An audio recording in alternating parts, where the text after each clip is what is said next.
Assalamualaikum warahmatullahi wabarakatuh.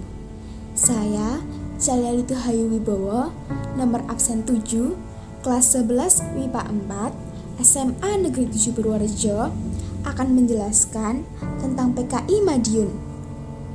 Latar belakang terjadinya PKI Madiun ada 3. Pertama, jatuhnya Kabinet Amir Syarifuddin dan pembentukan Front Demokrasi Rakyat atau FDR.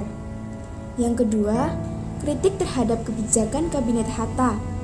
Yang ketiga, kedatangan musuh dari Uni Soviet.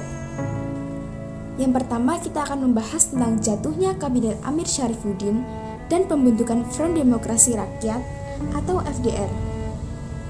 Berawal dari perjanjian Renville yang ditandatangani oleh Amir Syarifuddin. Amir Syarifuddin sebagai Perdana Menteri dianggap bertanggung jawab terhadap kerugian Indonesia.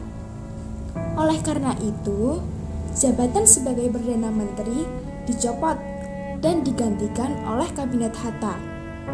Setelah itu, Amir Syarifuddin menjadi pihak oposisi terhadap kebijakan pemerintah.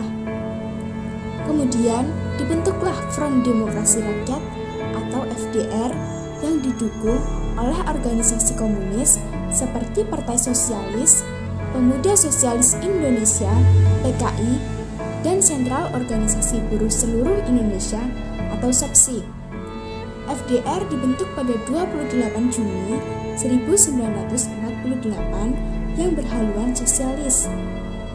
Tujuan dibentuknya FDR adalah menuntut pembubaran Kabinet Hatta dan melakukan tindakan pemukulan umum. Selanjutnya kita akan membahas tentang kritik terhadap kebijakan Kabinet Hatta. Kritik terhadap kebijakan Kabinet Hatta disebabkan oleh tidak adanya perwakilan dari golongan komunis dalam Kabinet Hatta. Selain itu, pelaksanaan persetujuan Renville yang sedikit ironis karena Amir Syarifuddin yang menandatangani perjanjian Renville saja tidak setuju terhadap perjanjian Renville. Penyebab lainnya adalah pelaksanaan program reorganisasi dan rasionalisasi angkatan perang. Secara sederhana, dapat dikatakan sebagai pengurangan jumlah angkatan perang untuk menghemat anggaran pemerintah. Kritikan yang diluncurkan FDR ternyata tidak membuat Kabinet Hatta goyah, sebab didukung oleh beberapa organisasi besar seperti PNI, Masyumi, dan organisasi pemuda pimpinan Matuhan Hari. Selanjutnya kita akan membahas tentang kedatangan Musso dari Uni Soviet. Musso adalah tokoh komunis Indonesia yang terlibat dalam pemberontakan PKI tahun 1926. Kemudian kembali ke Indonesia selepas dari Uni Soviet pada 11 Agustus 1948. Musso membawa pemikiran jalan baru, di mana ia menginginkan kerjasama untuk menentang politik penjajahan oleh kaum sosialis dan komunis, sehingga dibentuklah PKI, di mana FDR juga termasuk di dalamnya.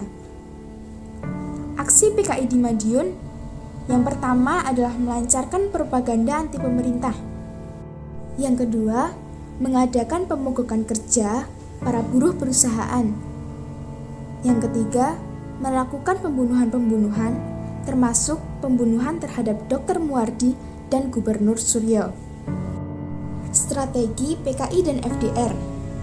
Yang pertama, menarik pasukan komunis yang tergabung dalam TNI dari garis depan. Tujuannya untuk melemahkan TNI sekaligus untuk membentuk tentara komunis dalam mempersiapkan negara komunis. Setiap pemberontakan komunis bertujuan untuk mengganti ideologi negara menjadi ideologi komunis.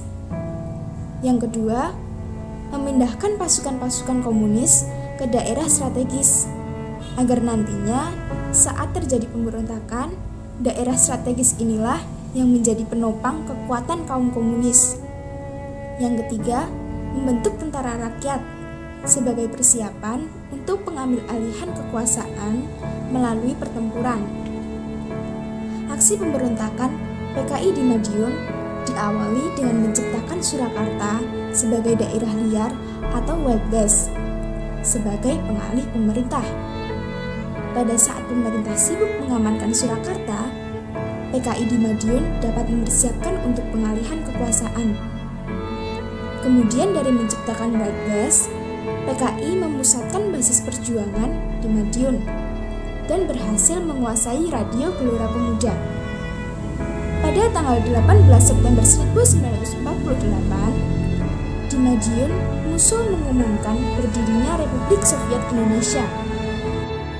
Kemudian Indonesia bereaksi melalui Insinyur Soekarno yang memberikan dua pilihan pada rakyat untuk ikut pada Insinyur Soekarno beserta Republik Indonesia ataukah ikut bersama Musso.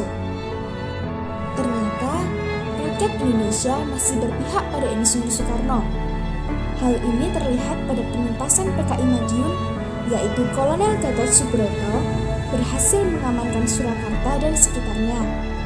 Dilanjutkan oleh penyerangan di Madiun yang dipimpin oleh Kolonel Sadikin dan Kolonel Sungkono. Selain berunsur TNI, unsur Polri juga ikut terlibat dalam upaya penumpasan PKI Madiun. Kemudian tanggal 30 September 1948, Madiun berhasil direbut kembali oleh TNI, Polri, dan beberapa rakyat setempat. Kemudian Musso melarikan diri dan berhasil ditembak mati di Ponorogo, dan Amir Syarifuddin tertangkap di Purwodadi. Sekian yang dapat saya jelaskan tentang PKI Madiun. Atas kekurangannya, mohon dimaafkan. Wabillahi taufiq wal hidayah. Wassalamualaikum warahmatullahi wabarakatuh.